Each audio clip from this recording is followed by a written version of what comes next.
Welcome to the Jeff Knows Inc. Entrepreneurial Show with your host, Jeff Lopes. We are live on the Jeff Knows Inc. podcast. I'm your host, Jeff Lopes. Super excited to have on today Tommy Chong. What is up, brother? Well, let me see. The pandemic deaths are down. We're coming out of the pandemic. Cheech is opening a art gallery in Riverside, California. I'm getting ready to save the world with my ideas. So that's what we're up to. How precious is that relationship with Cheech? I mean, it's something that goes on for how many years? It's so amazing. It's the first thing you talk about is we're starting an interview on you and you talk about your friend. How important, like I wasn't even going to go there, but how important is that relationship? Like how precious is that, having such a strong relationship after all these years? We wouldn't be who we are today if it wasn't that we met, you know. Yeah. It was very ordained, very serendipity, you know. We were meant to meet each other and because we're totally opposites. And like I'm Canadian, he's American. I'm half Chinese. He's all Mexican. There's a lot of good things. Where'd you guys meet? In Vancouver. Is this when you had when you're part of the band? I had just gotten fired from the band.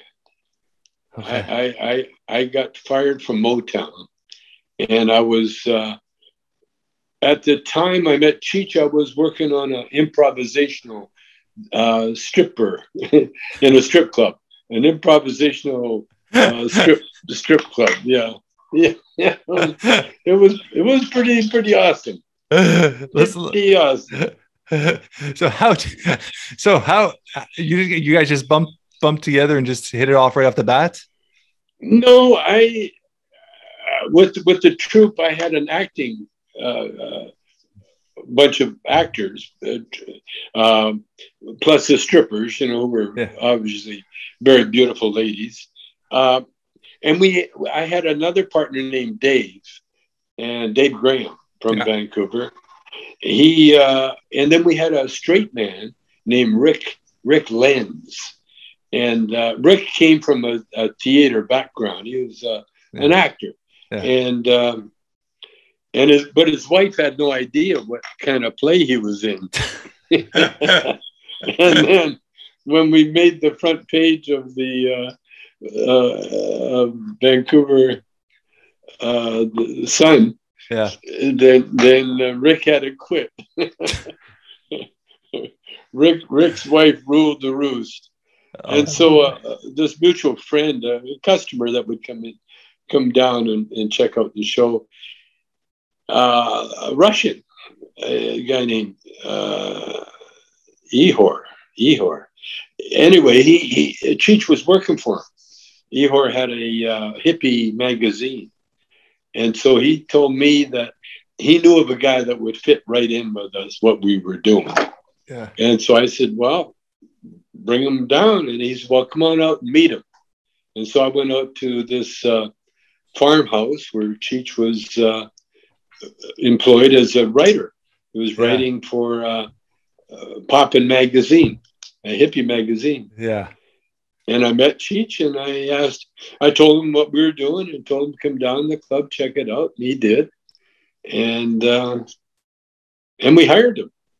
And the reason I hired him was that he walked in the club with one of the most beautiful women I'd ever seen, wearing a full-length mink coat in Vancouver. That was a sight to behold. And as usual, Cheech made an impression, you know, as he always does. And we've been together ever since. How old were you roughly then? How old was I then? Then, yeah, when you guys met. I was in my 30s. In your 30s, okay. I was in my I was in 35, something like that. Yeah. So Cheech was in it. Cheech was in his 20s. Cheech was in his 20s. Yeah. So you were born and raised in Alberta, Canada, and being a Canadian podcast, I love that. I love that. I love that Canadian roots from you. And I know you've been in the US from the 80s on, but give me a little rundown of your upbringing in Canada. Well, I was actually not born in a manger, but right after I was born, we lived in a manger. My dad had a homestead for a minute up near Dap, Alberta, and that I don't remember. I was an infant. But my mother told me. My mother was a great storyteller, and she was like, I just found out that she was like 20% Native, and oh wow, and Scotch, Irish, and so she was really of the earth. And my dad was Chinese, but born in Vancouver and raised in Canada. Yeah. And so, but he joined the armed forces right after I was born. I was born in 1938, and the war broke out in 1938. Yeah. The Second World War. And my dad ended up joining up in 1940, I guess. Yeah. 40, 39. That's when my dad joined the army. And then we went on the road and followed him to Nova Scotia. And then we lived in relatives on the way back to British Columbia. And that's where my mother contracted TB, tuberculosis. And then my next memory was being in a hospital because I had pleurisy. And then I remember being taken out of the hospital and put into an orphanage, like the Salvation Army home in Calgary. And my brother was already there, and my sister, I think my sister was there as well. But we were separated, so we never, I never did see my sister all the time we were in the home because it's a home, kids are all the same. And then my mother finally got out of the hospital after 5 years in the sanitarium. And then we moved to this little, like a reservation house, like no indoor anything, no plumbing, no water, wood stove. It was like living on a reservation. It really was. It was the first house and one of the happiest houses we had. It was great. And then my dad finally used his war money, his war credentials, and we got a wartime house in Northwest Calgary. And that's basically where I, had my early,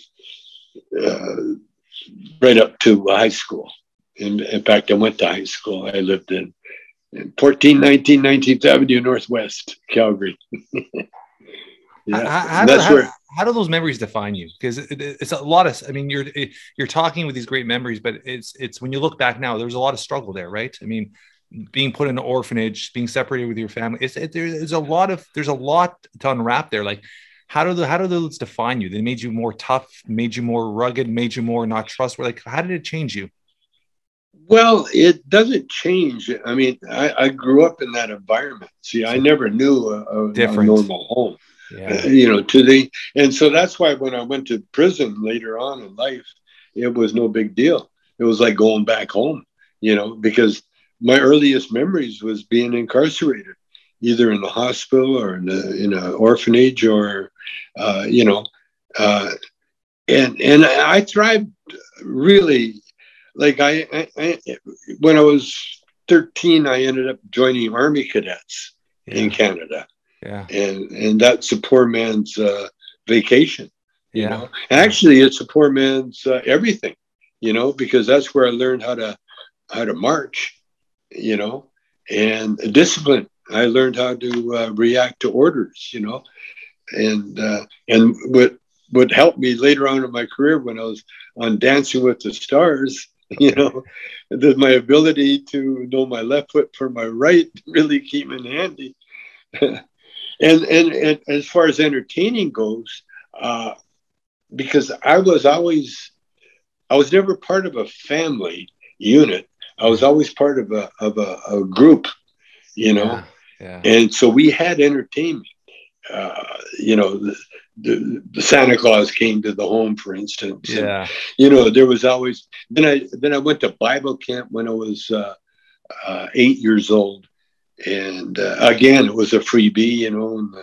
And the missionaries found us walking in the fields on a dirt road, and they asked us if my brother and I, if we wanted to go to Bible camp, and I said yes.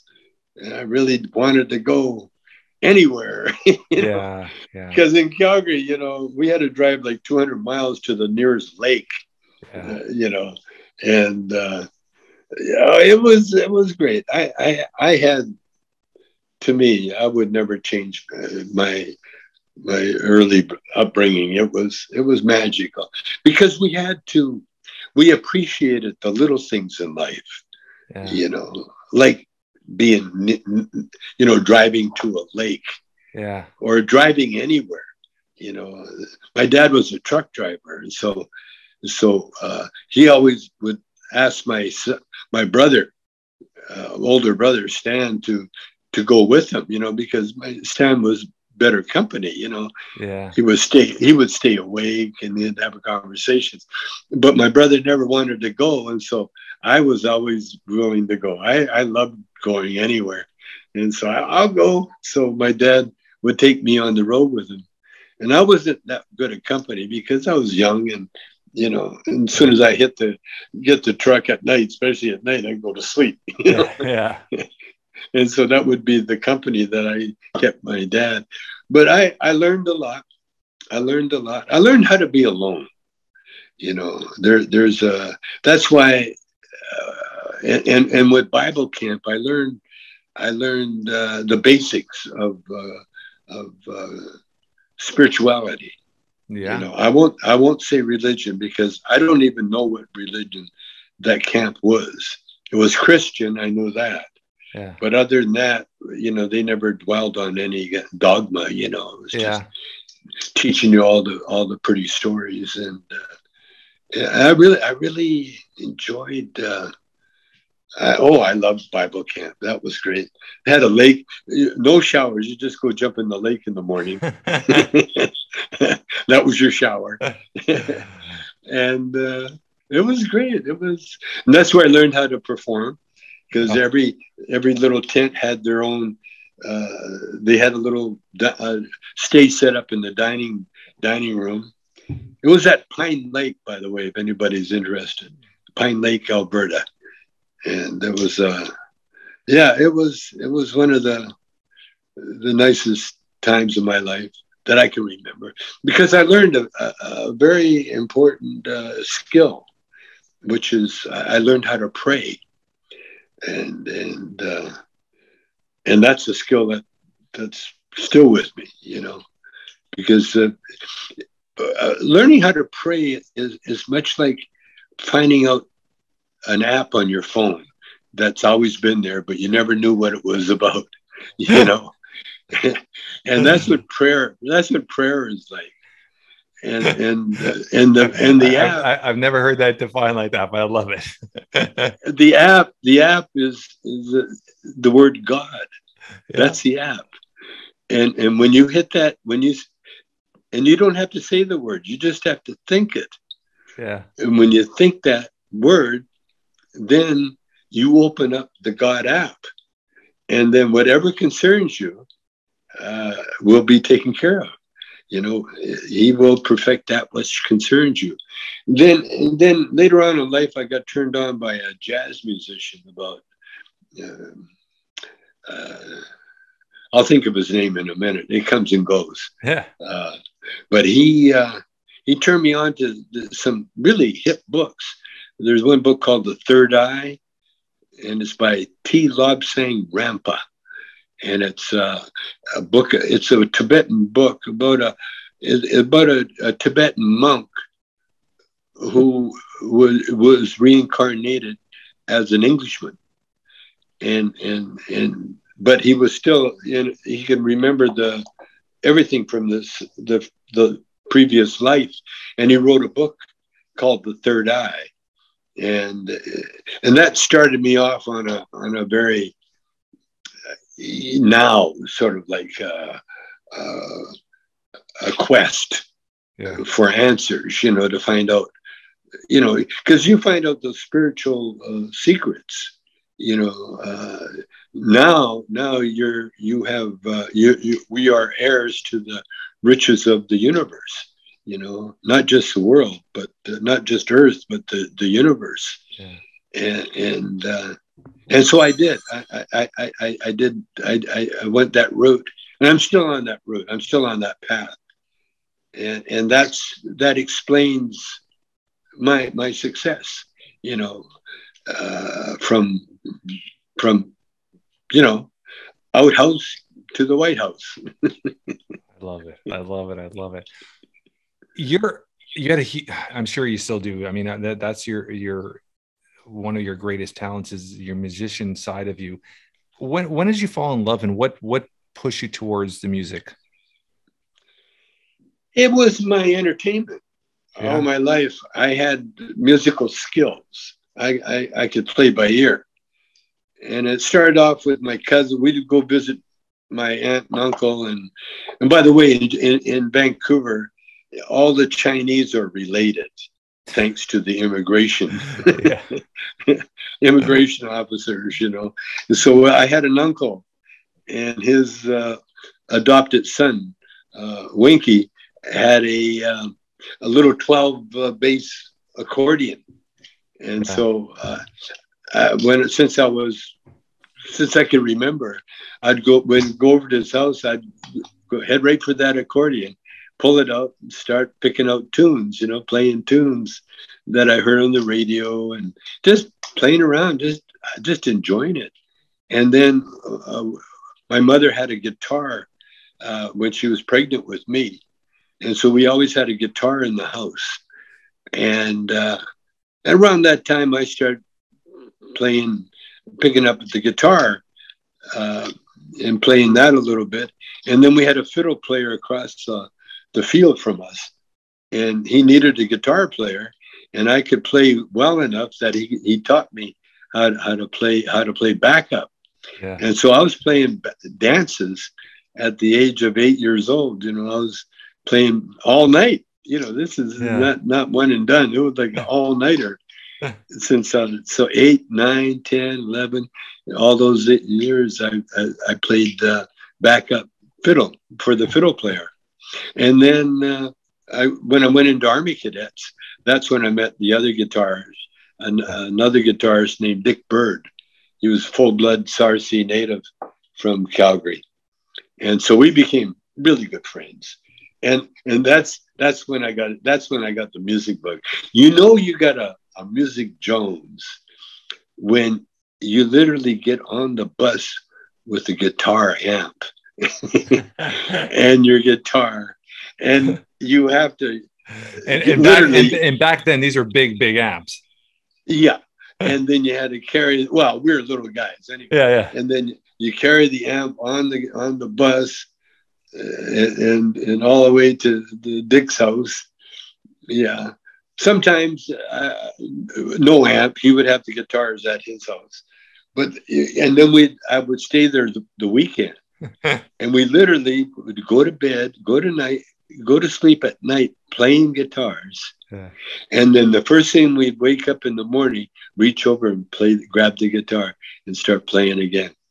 I mean, we were really addicted, and Dick was a singer, so Dick was singing away, and we would phone, or girls would phone us, and we'd say, hey, listen to this, put the phone down. And then we'd forget that we had him on the phone, and we'd be playing for hours. And then we'd notice the phone was there, and we'd pick up the phone, and they'd still be on the phone.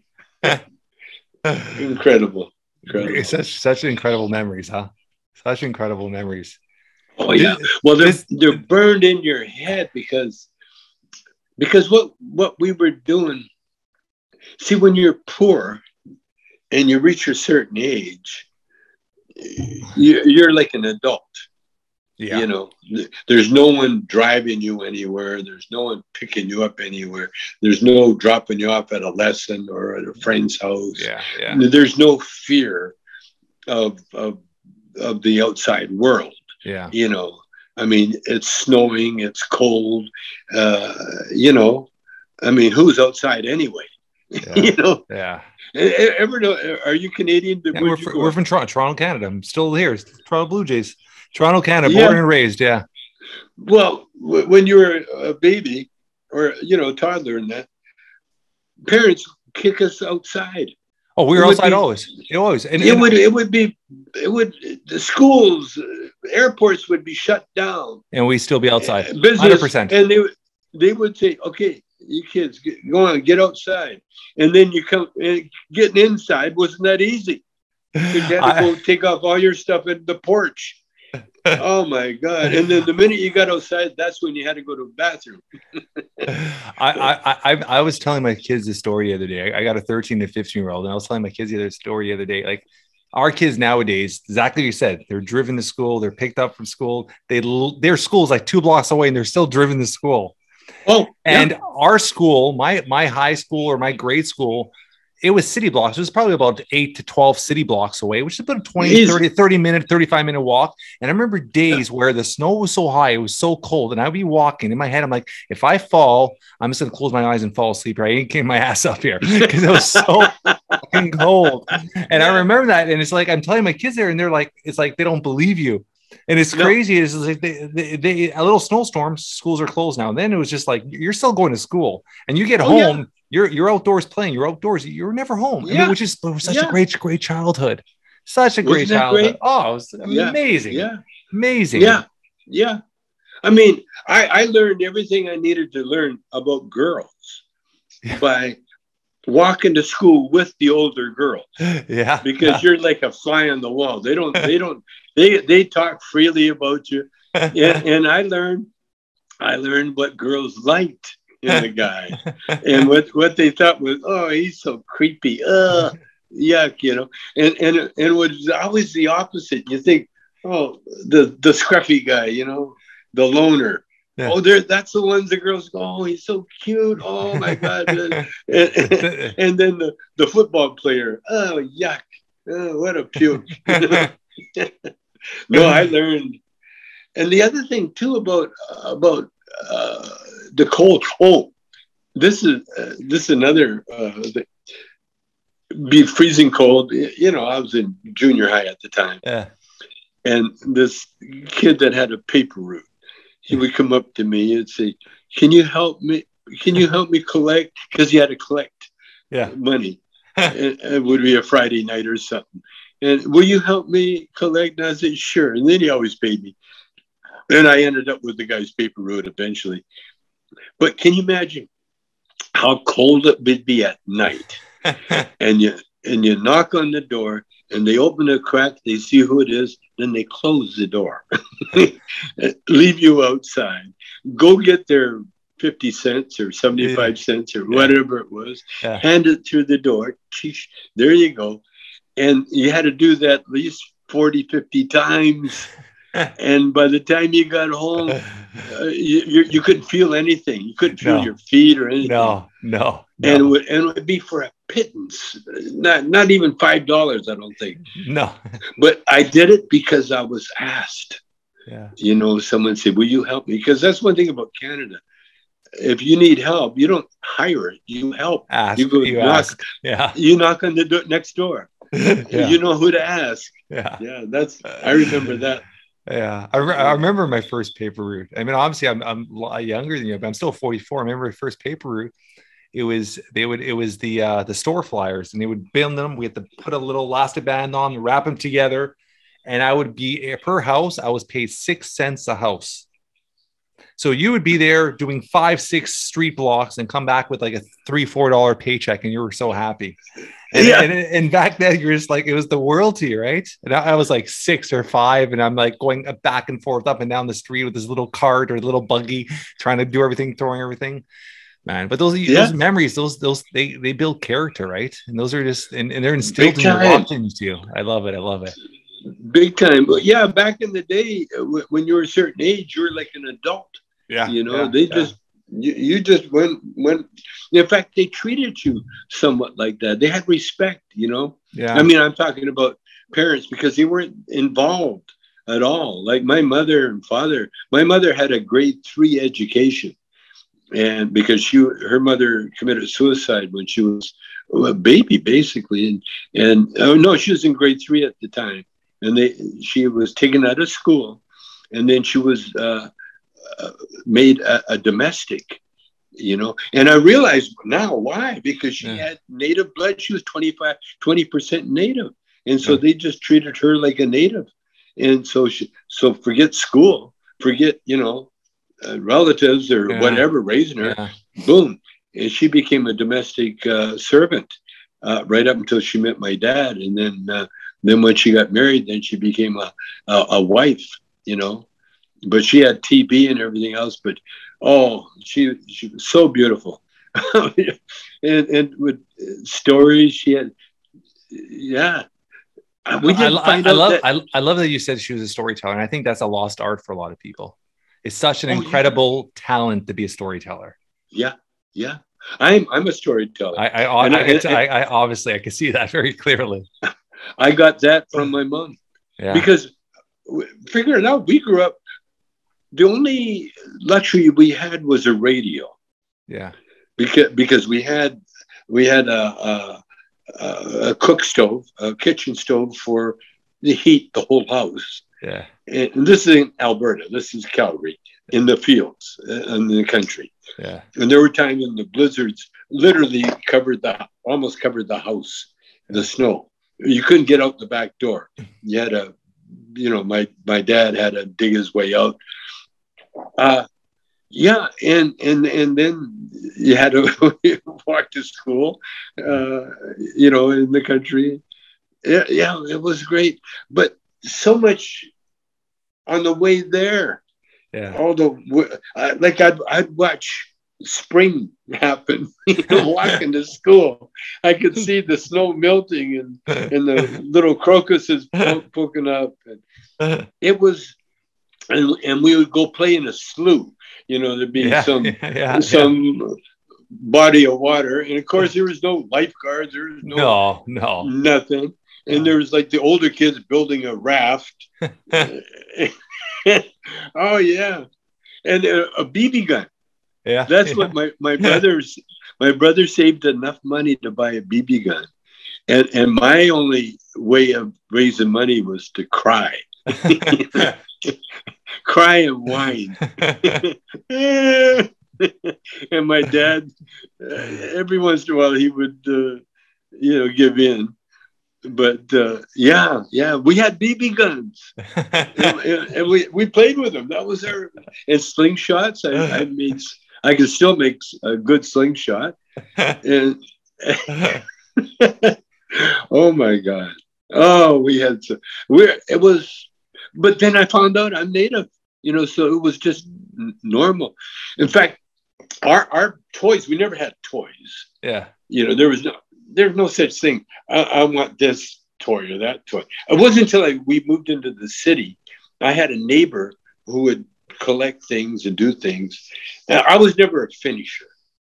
Yeah. And my dad was a gambler. So my dad was always bringing home like bargains, stuff that he had won, you know, as opposed to bought. He never bought. He was Chinese. He would never buy anything because he could always know some Chinaman or somebody that could get it for him or barter, if you needed it. Barter, if you needed it. If you needed it. The only thing my dad ever really bought was food for the house, you know. I mean, and then we had our own garden.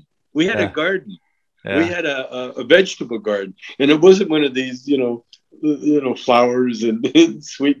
It was potatoes, carrots. I think you know what? I think that's a lost art. Like my father-in-law, every year his passion is his garden, and that's where he spends his summers or his garden. And he's like, we get probably about two buckets full of like tomatoes in a massive bucket full of of potatoes and onions. And I mean, like literally they eat off their garden all winter. Yes.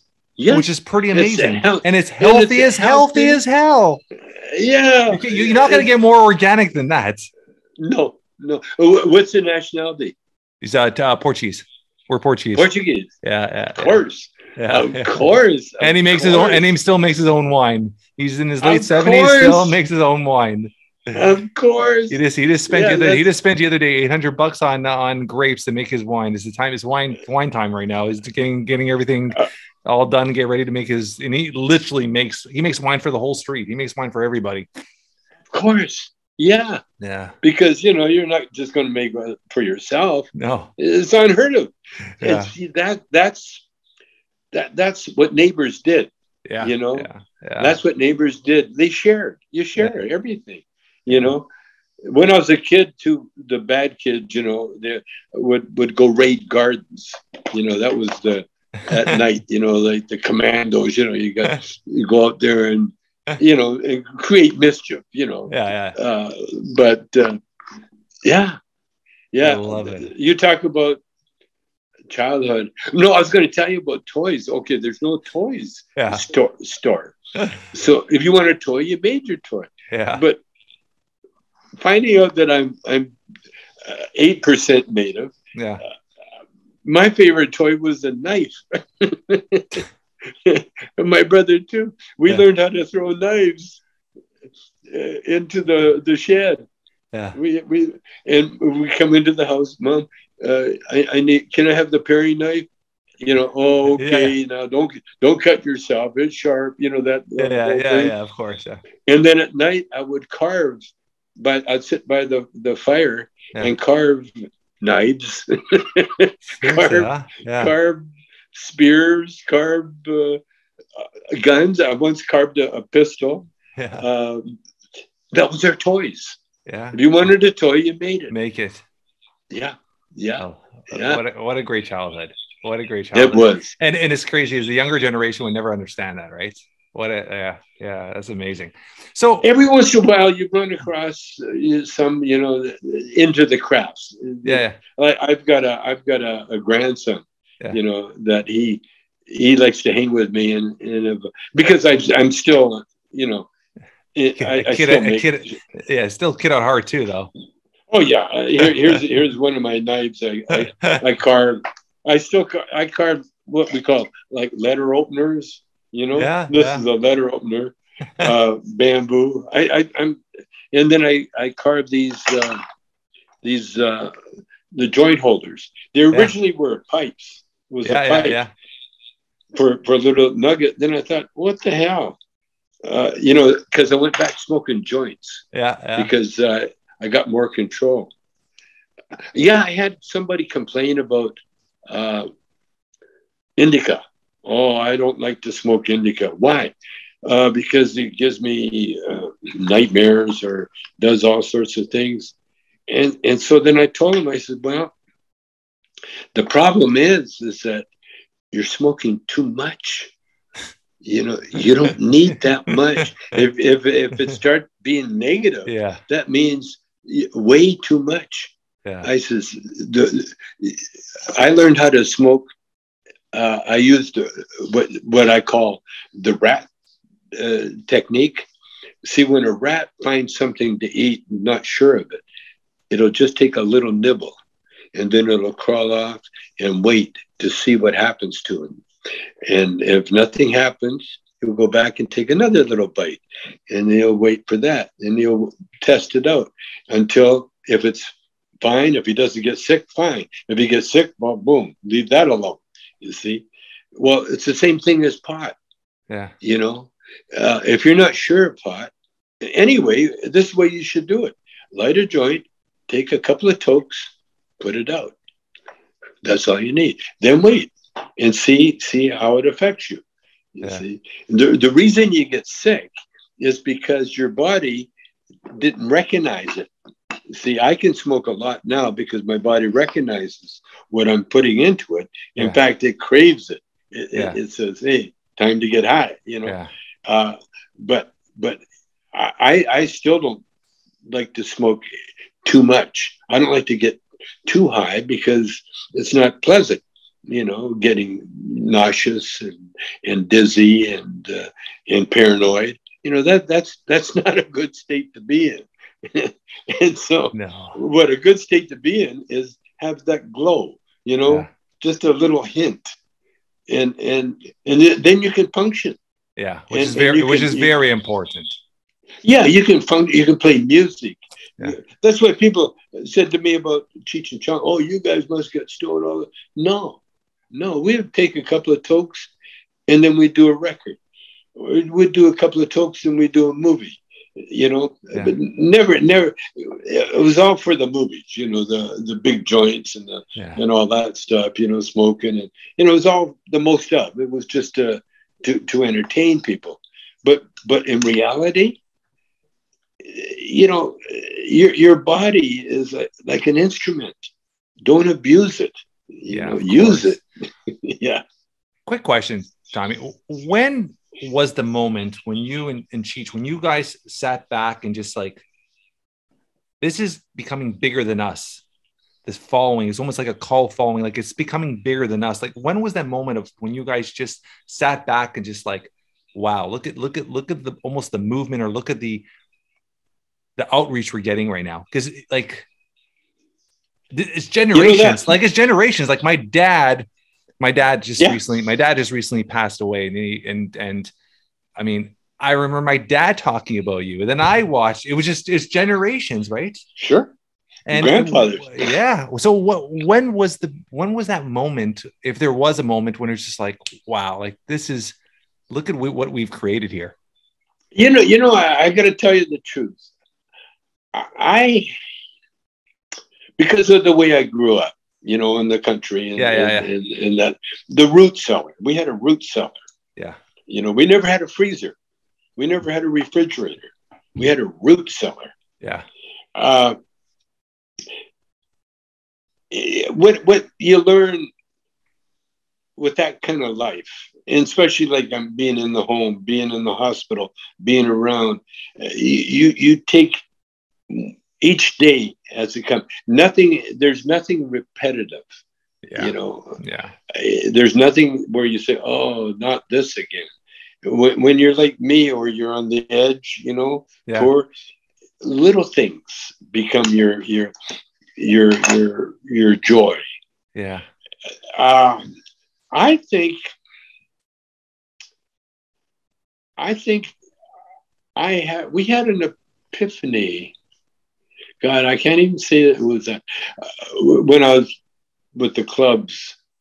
No, I got to tell you the truth, man. I still haven't convinced myself that I'm here. Seriously, huh? And living in the Palisades. I still, and I guess it's from my early upbringing. Yeah. I've never been able to attach myself to a place or a situation, because it's always changing. Yeah. And so I guess it's kind of like when you're sailing, Yeah. Have you ever sailed on a boat on the lake? Yeah. Now, when you go sailing, there's never a time when you say, "Oh, okay, I'm done." Yeah. Because you're always seeing something new. You're moving. Yeah. We got to watch out for this, watch out for that. Okay, we're too close to there. Okay, now we're coming home. Okay, we're in the dock. Okay, we docked the boat. Oh no, we're still not finished. We got to clean it. We got to do this, do that. Now we got to find the car. You know what I mean? Yeah. And that's what life has been like with me. Now, it wasn't until, I guess, when Cheech and I broke up. Even then, I can't say it. Even then, I got excited. because now I'm on my own. Yeah, You know? yeah. I was on my own, and now I had a partner for 20 years, and now I'm on my own. And that's exciting. And then I got my wife. You know, I haven't hit that point yet where I'm sitting down. I try to. I can't, like, I'm sitting with a swimming pool in California. In California, pool. No, I envisioned it. One time, I remember very clearly. I was on the beach in Santa Monica, in Venice, because I'll tell you. My idea of making it was being on the beach in California in the middle of winter. Yeah. And I remember, and I know in Canada, everybody is snowed in and everything else. I'm on the beach, suntan. There's no one else out there, just me. and I'm looking up at where I'm living now, and I'm thinking to myself, you know, I just had an epiphany. I said, one day I'm going to be up there, and I'm going to have a brand new car, because at the time I only had a Honda 90 scooter. Yeah. And I visualized a car, much like I got now, in a house overlooking the ocean. Yeah. And I envisioned that. And that was one time on the beach. And that was the only time. Love it. I love it. I'm gonna ask you 3 different people that you've had some interaction with that I've read. And I just wanted you to tell me a little story or a moment you had with them. Jimi Hendrix. Jimi Hendrix, man, he showed up. We're doing a gig in England. Yeah.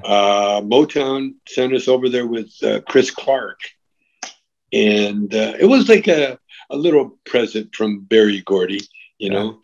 In Berry Gordy's, Chris Clark was one of his girlfriends, and so he sent us over there to back her up. But he also got us a gig while we were there in a little club called the Speakeasy, and we're playing. The place was empty; no one was in there. And then all of a sudden, the door opened, and Jimi Hendrix walked in with his regalia, you know, with his crazy hair, and he had about 300 people behind him. And he walked up to the stage, and I swear to God, he said, "Hi, Tom," to me. And he said, "Mind if I sit in?" You know, and I don't know are you a musician? No. Okay, well, musicians, especially in Canada, we always had a thing, because we always had musicians always coming to a gig where we're playing, and they want to sit in. They want to play. Yeah. And what you usually said was maybe the last set, man, you know, because we got to work out a few things of our you know, the band has to work out a few things. That was our big excuse, you know. So when Jimmy said that went through my mind. I had such an urge, and that was before I was a comedian. I had such an urge to say, maybe the next set, man, you know. Hey, Jimmy. But of course, as soon as he said that, I took out my guitar, and he said, "No, I'm going to play bass." And the poor bass player, Wes Henderson. Oh, I felt so sorry for him. I saw the look on his face. It's like, took off his bass and hands it to Jimmy, and Jimmy's up there, and we played for about a couple of hours, and he's on bass, and he's wailing away, and of course he's Jimi Hendrix, you know, and but he didn't sing or anything. He didn't want to sing. Jimmy knew of our band. See, our band was famous. It was grapevine famous. You know, the word went out that we were like a bar band, and I owned a bar in Vancouver. And we ended up with Bobby Taylor. We phoned Bobby looking for a drummer, and Bobby said, "I can play drums, motherfucker. I'll play drums." Because Bobby wanted to get up to Canada. You know, he met us, and he wanted to see. You know, Bobby was he was the kind of guy. You know, he would travel around, and he had this legendary voice, and so Hendrix knew about us, And so when he saw us in England, you know, because he was a kid from Seattle that knew about us. Yeah. And then now all of a sudden, here's Jimi Hendrix, but he's still a kid from Seattle. And he still wants to sit in. Well, we played all night. And then the owner of the club had to pull the plug because we would have still been there. And then after we went up to our hotel room, and I swear to God, I never saw Hendrix the rest of the night. I never saw him. He was in the bathroom the whole time. He was a junkie. Yeah. And he was in there. So I used to do my imitation. I'm getting high with Kareem Abdul-Jabbar. Yeah. I laid a joint, and then I hand the joint up to Jabbar. Yeah. And then when I did my invitation to Hendrix, I'd take a token and then I'd hand it down to the floor. He's on the floor line. So that was my Hendrix. But you know the funny thing. That night or the next day, we're in a limousine now. We're driving to the airport, and the limo happens to be the one that the Beatles used quite a bit. Yeah. You know, and so everything's storage, and we're sitting there. The band, we're all sitting there around in the back of the limo, and we're talking about how crazy was that Hendrix coming and sitting in, you know, and playing all night with us. And for some reason, I said, I'm going to be bigger than Hendrix. And the whole car got really quiet. And they looked at me, and the drummer had a love-hate relationship with me. Yeah. It was a bit crazy anyway. He says, what, as a guitar player? And I said, no, not as a guitar player. But I had an epiphany, you know, right then. And this is before Cheech and before everything. Yeah. And so what happened when we got back to Detroit, I actually got fired from Motown because we had another gig, but we're being Canadian, you know, we got deported from Detroit. And so the only way we could go down there, we had to sneak across the border.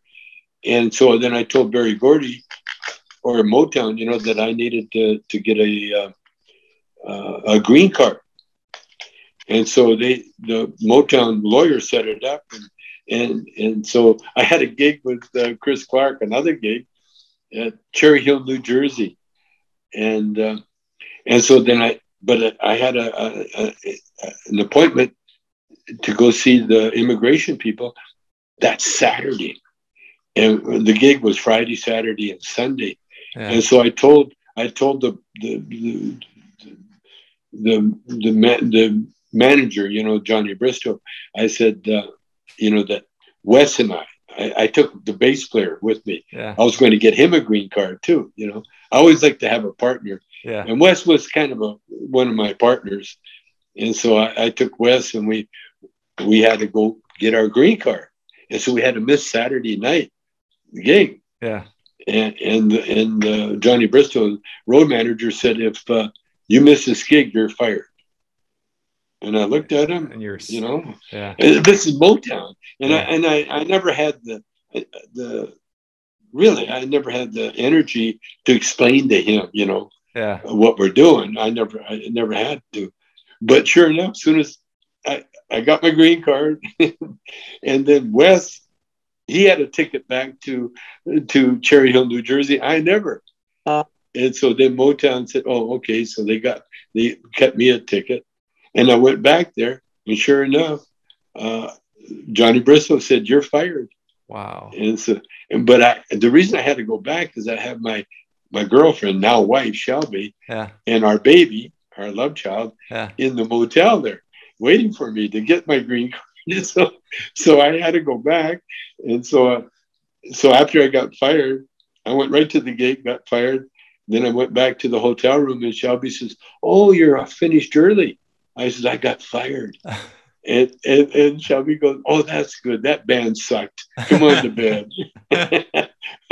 I love it. Yeah, and so then a few days later, oh no, then Barry Gordy called when I went back to to Detroit, and Barry called and he says, "Oh, you're not fired. That was a big mistake." And I told Barry, I said, Barry, I think I'm going to stay fired. I said, I want to become a Barry Gordy. I don't want to work for one. And Barry Gordy says, I can respect that. So he gave me $5,000, man, and a nice bon voyage. And really, that was, you want to talk about the time. That probably was, because I didn't have to be, I could have said, oh, okay, then I could have stayed with the band. But I knew in my heart there was more for me, than to be a backup guitar player. Because I'm not that good of a guitar player. Yeah. I love it. Snoop Dogg. Snoop Dogg. Well, Snoop Dogg did a concert called the Up and Smoke Tour. Because when Snoop and Dre and everybody come out with their records, Cheech and Chong were like, we were owned the airways when it came to recordings. Yeah. And so if they had us on their record somehow, I've done a few Be Real, Cypress Hill. I was on Cypress Hill, but I was really on Dr. Dre. Dr. Dre really liked me. Well, not so much Cheech, but he really liked me being on his albums. So I was on his platinum albums and that. And so when Snoop Dogg started his Up and Smoke tour, they loved the movie so much, he called it the Up and Smoke tour. And so he had me appear in LA on stage, and they had a 6-foot bong. And I took a toke out of that 6-foot bong on stage with Snoop Dogg. And man, you talk about, I almost died, man. I was gonna say, you need some good lung capacity for that one. Oh, well, the thing is, you can't fake it. You can't take a few tokes. 6-foot bong, and then it hits you. Oh my God. Yeah, man. Then Snoop and I, then Snoop had me in their movie, The Wash. Yeah. And that movie was funny too, because I was given the weed free, but I was charging for the bong because bongs were considered legal. Yeah, but the weed wasn't. And next thing I know, I'm in jail for bongs. You were, so that was a big, they put me in jail for selling bongs. But that was after the crazy Wash movie. Yeah. Yeah, Snoop Dogg, he's great. Then Cheech and I were on his game show. Yeah. Snoop's great. Only complaint with Snoop is that he's that buck stops here phrase. Yeah. Well, with Snoop, if you're passing a joint around, that's it. Once it's hit Snoop's, it stays. Anything that hits Snoop stays with Snoop. He doesn't pass it back. He's a great guy. We had a lot of fun together. One more person that I heard a story with you, Jordan Belfort. And it was funny because I was watching the movie Wolves of Wall Street last night with my wife. Do you have any stories with him? Oh, yeah. Well, we were in jail. We were in prison together. Oh, you were? We shared a cubicle because we were in the what do you call it? The famous place, famous place. What do you call it? Celebrity jail.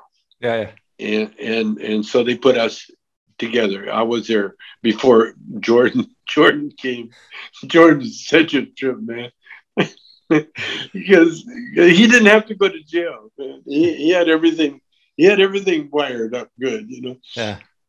But he got bored one night in New York. He was on house arrest. Yeah. Because they were trying to figure out what to do with him, because they didn't want to put him in jail. you know, because New York, you know, is so corrupt. You know, if you got money, you don't go to jail. You don't have to. And so Jordan got bored, and he's a helicopter pilot, and he owned his own helicopter at the time. And so he got high on Quaaludes or something, and he goes, "Let's go to Atlantic City, everybody." And so they go to Atlantic City in the helicopter, and he's there, and he gets photographed with two gorgeous women on either side of him. And he's, you know, with his, I think his bracelet was even showing in the picture. So they gave him 2 years in TAP where I was. And so I ended up. How much time did you spend there? I was there 9 months. 9 months? That long, huh? Yeah, I was considered like the celebrity. Yeah. You know, the celebrity of the TAP. In fact, they finally put a rule out that I couldn't take pictures with the visitors anymore. No, the visitors, because the visiting rooms was also being packed every Sunday, Saturday, Sunday, and they come in to meet Chong, you know. And so Jordan and I, we ended up in the same cubicle together, and I'd be writing my memoirs, my book, and Jordan said to me one day, "What are you writing?" And I said, you know, I told him. He says, "I'm going to write a book." And I said, "Okay." So he wrote a few pages, and then he showed me, you know, what he wrote. And what he did, he kind of showed me why he's in jail. Because what he did, he's got a photographic memory, you know. Yeah. And he just showed me, he wrote a couple of pages of Tom Wolfe's Bonfires of the Vanities, you know, and that first page is so memorable. Yeah. That next thing I know, Jordan says, "Here, I wrote this," and I look at it, and he said, "What do you think?" I said, "You haven't written shit." And he goes, and he got really upset because everybody up until then had treated him, you know, like royalty, you know. Yeah. Mr. Belfort, because he pays everybody, you know. He had people paid to clean to sweep out his cubicle, you know, make his bed. Yeah. He had servants in the prison, you know, because he's wealthy. Yeah. But that don't count when you're trying to write a book. Yeah. You know. And so your writing has to speak for you. So I told him that, and he kind of snatched the paper out of my hand, and then he disappeared for a while, and then he came back, and don't. After I told him that, he said, "You got hurt." Then he goes, "What should I write? You know, what should I do?" And I told him, I said, "Write all those stories that you've been telling me, you know." And because, you know, Jordan, you know, he's a salesman, he exaggerates. And I told him, that's good. I said, when you write, you want to write the most of. Yeah. You know, you don't want to just get high. You want to be the highest ever seen on the movie screen. Yeah. You know, because it's a movie. You know, you got to write like it's a movie. You're using people's imagination. Yeah. And so he listened to me. And the only problem was, now I shouldn't tell this story, but I have to, because it just shows you what happened. Jordan, now he got into writing. Yeah. And he's writing night and day. And so every once in a while, because we shared the cubicle, he'd say, "Oh, I haven't had time to go to the commissary. Can you lend me a chicken?" Because we'd cook our own food at night, you know. Yeah. But you're only limited. You didn't have unlimited access. You had a budget, $16 per inmate, and if you go over that, you can't buy anything until next month.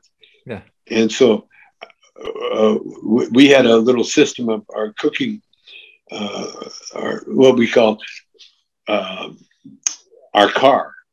And the guy that ran the garden, Eric Larson, who is the golf caddy for Harris English now, Eric, he would do the cooking. Him and Mike is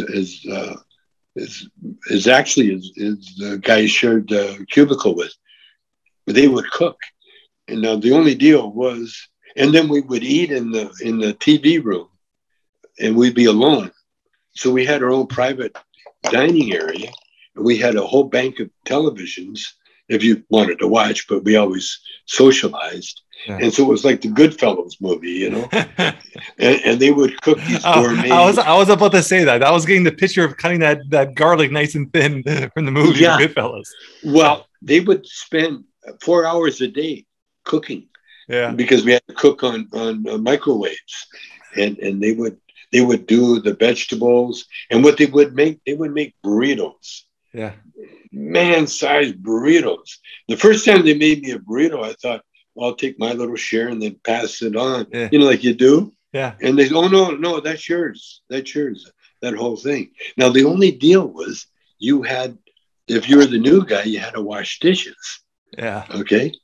And so when Jordan joined the group for a brief period of time, he hired other people to wash dishes for him. That's a no-no. And so he got kicked out of the club, out of the car. And so now Jordan's writing his book, and he's too busy to go to the commissary. He's boring chicken. And he just, those guys always push it too far, you know. Yeah. 1, 2, 3, 4. He's into me for about 5 chickens now. Yeah. And so I, you know, and I've been around, you know, I know when I'm being hustled. And so I told my dog, see, everybody has a dog in prison, your best friend. Yeah. Well, my dog was like this big biker. He wasn't tall, but he could best pinch 400 or 500 pounds with no problem. It's just, so he was my influencer. Yeah. So I told Steve, I said, Steve, Jordan owes me some chicken. Would you go collect it for me?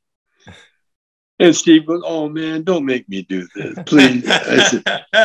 I said, you're my dog. Said, okay. 5 minutes later, Jordan is at my cubicle with the chicken. Here you go. Here's your chicken. So Jordan, so Jordan just kept writing. And then next thing I know, we're both out. Now we're not supposed to talk to each other because, you know, you're not supposed to continue any friendships after you get out, you know, especially if you're on probation. But Jordan pulls up to my house in his car, I guess a rented car, and he says, I sold my book. They're going to make a movie out of it. What? Yeah, he says, Scorsese's going to do a movie. Yeah, that was the book that I helped him write. I love that. I love it. Crazy stories, huh? Well, you know, Jordan and I. Do you still have a relationship? Yeah, we do. You know, it's like he's on my Twitter, and so he talks to me through Twitter, and he just talked to me. He says, "Hey, I'm living in Miami now. I moved to Miami." And so I tweeted back. I said, "Oh, you're not living with Trump, are you?" Because he's a big Trumpy. He's a big Trump fan. Yeah. This has been a fun conversation. We're going on to almost an hour now. Anything you want to leave the audience with, business wise? You want to promote any of your businesses? Talk about something you're doing right now? Anything you want to leave the audience with? Well, you know, I figured out a way. And by the way, I haven't told Cheech yet. Yeah. But I've been telling everybody else, but because I know what his reaction's going to be. I just sitting here, you know, and watching the news and following everything. I figured out a way to save the planet, you know, and it's pretty simple. It's a very simple way. I want to do the next we've always been hounded about the next Cheech and Chong movie. Are you guys ever going to do a movie? Well, I want to do a movie. And so far, like I said, I haven't told Cheech yet. Yeah. Because he's not, well, you know, he when he went to Nash Bridges, he sort of burned the bridges, you know, of us. When it came to, you know, to who I am and who Don Johnson is, you know. And, but I realized watching the world events take place, especially the migration, you see. See, we've been migrating since we've set foot on Earth, you know. We've migrated from the ocean to the land, you know. And we've migrated from Russia to America, you know. It's a natural order of things.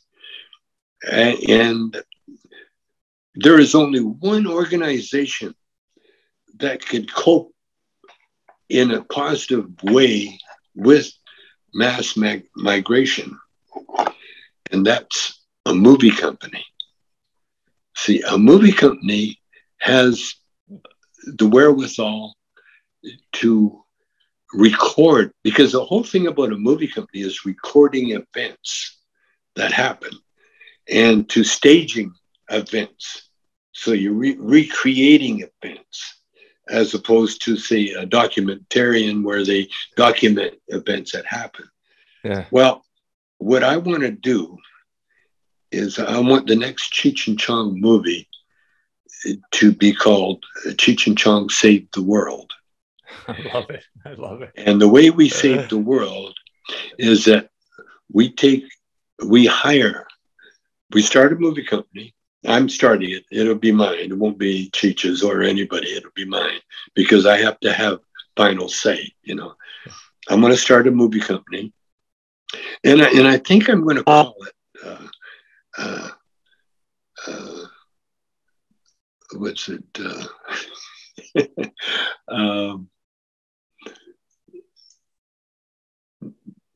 Pipe Dreams. Pipe Dreams. Or Pipe Dreams Pictures. Yeah. Pipe Dreams Pictures. I like that thing. I was thinking about Peace Pipe, but Peace Pipe has a little bit too much native kind of connotation. Pipe Dreams, because they called the operation where they busted me Pipe Dreams, you know. And so I thought Pipe Dreams Pictures. Okay. So Pipe Dreams Pictures is going to produce a movie. Well, it's not a movie, really. It's a project, and it's going to last at least 10 years, maybe longer, probably longer. Yeah. And what I'm going to do is I'm going to document the migration, especially the famous ones from South America to America. And what I want to do is hire all the migrants and get them into America on a work visa. Yeah. Being actors or whatever in the movie industry, whatever they're qualified to do. Yeah. Because the movie industry can work with everybody. Can work. Yeah. You know, even if you're just a body, you can be an extra. You know. And a movie company is also connected to all the guilds. So now you get health care and you get schooling and you get so all the benefits and accommodations. Yeah. And not the most important thing, they keep records of you so you know where you're at all times. Yeah. And so that's going to be the 10-year project of Cheech and Chong Save the World.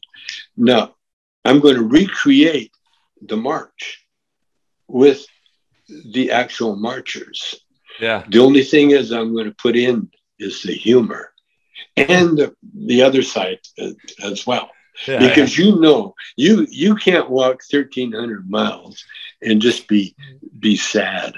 you know that there's because that's how humans do. Yeah. They find the humor and the joy and the fun and travel and it's a hike, it's an adventure, that, all those good things, all those great things should be documented, and they are documented. You see, because I know that a lot of the hikers took cell phone pictures. Yeah, of course. And so there's a ton of material there, like actual footage. And so now I'm not only going to shoot the movie, but I'm also going to do a document of the shooting of the movie. Yeah. And what really happened, and what's happening now, and so on. And so, because a movie company can go forever, you don't have to worry about being reelected. See, that's the weakness. That's the weakness of the political system, is that 4 years, 8 years, they might change everything and scrap everything. A movie company, no. A movie company, look at Paramount Pictures, MGM. They're still going. They're still going strong. You see? And so that's what I see. This is how we save the world. And we use that technique to clean up the earth. Because what I want to do, I've got plans for creating, what do you call it? Like Disneyland, what do they call those? Amusement parks. Yeah. Amusement. See, the way the world's going with AI and with the robots, telephones and everything else, is that the manual labor part, other than the movies, they're all it's all been taken apart. Yeah. So what we need is recreation, because that's what everybody, regardless of wealth, they need the recreation. They need to go skiing. They need to go mountain climbing. They need to use their bodies. Energy, their bodies. Yeah. Motion. And so I envision amusement parks all around the world that are non-denominational. That it's an amusement park. Yeah. That's it.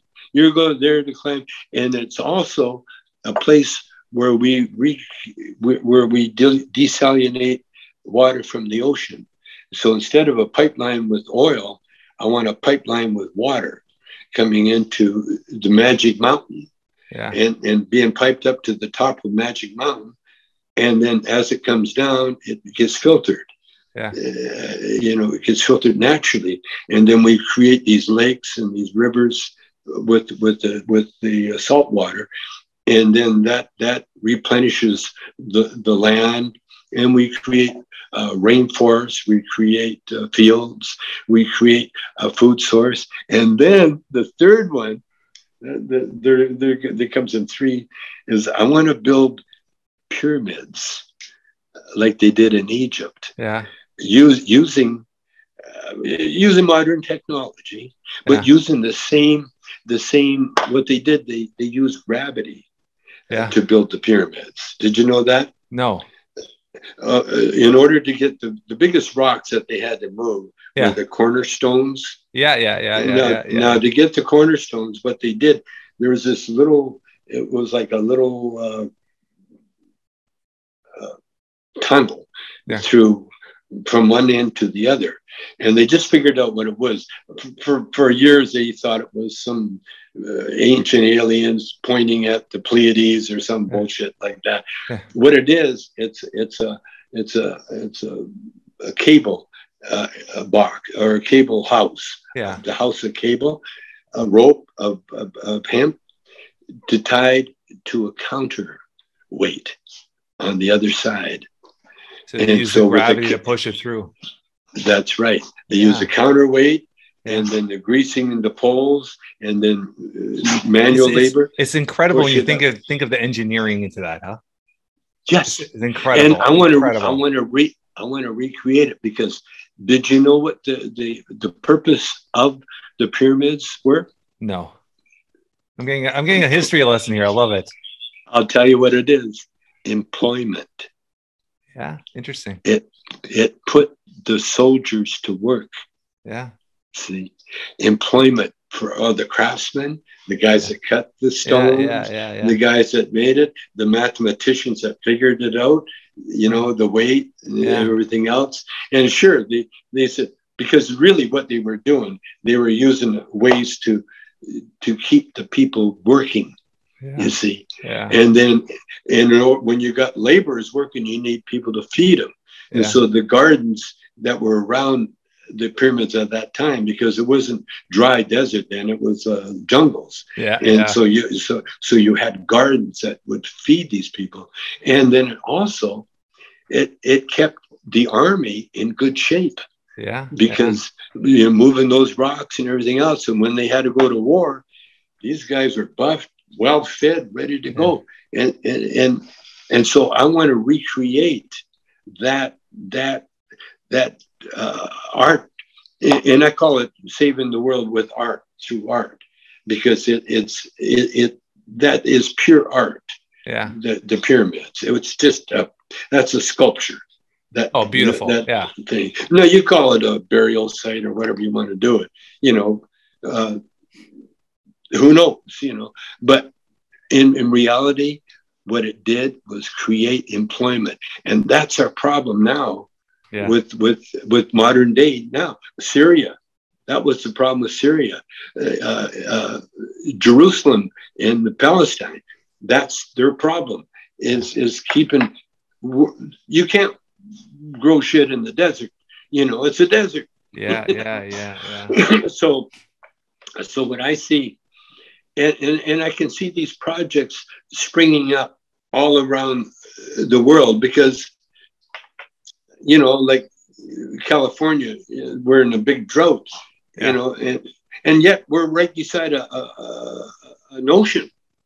And all we have to do is desalinate that ocean and then pump the water in there. Now, the reason they don't do it, because you got rain that'll do it and everything else. But what I want to do is create employment and enjoyment for the people. I love it.